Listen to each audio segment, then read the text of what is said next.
In your health, your teenager could be at risk of a common hearing problem. Yeah, and it could lead to hearing loss, too. News 8 medical reporter Jocelyn Mementa is here now with what you can do to protect your kids. Jocelyn. Darren and Ann, I'm talking about tinnitus. It's described as ringing in the ears. A recent study shows more teens are at risk for it, with many so connected to their listening devices. All right, Rachel, here we go.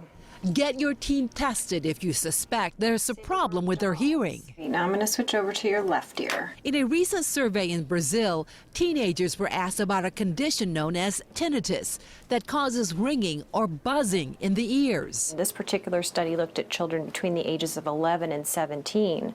There were 170 students included in this study, and they found that the prevalence of tinnitus was 28%, which is pretty high. Don Boyce is an audiologist with Connecticut ENT Sinus and Allergy. It is a fairly low prevalence at the moment, but we unfortunately do expect that to increase due to the noise exposure that kids today are being exposed to.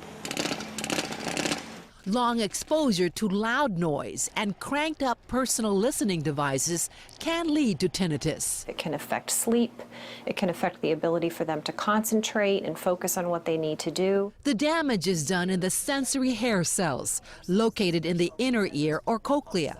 When those hair cells are damaged, the electrical impulses that are sent to the brain can be perceived as noise or tinnitus. There is no cure, so prevention is key. Boyce recommends using earbuds sparingly. Earbuds, because of the way they fit in the ear, exert what we call a higher sound pressure level in the ear, and so that can be damaging, more damaging in a shorter period of time at a lower volume. Also, keeping the volume at 50% is ideal, and limiting length of time. Plus, when you can, use earphones instead of earbuds.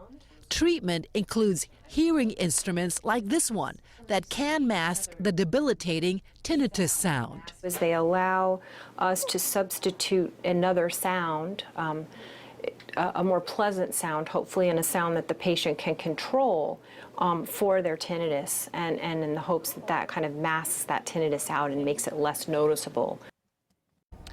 That substitute sound can be the sound of ocean waves.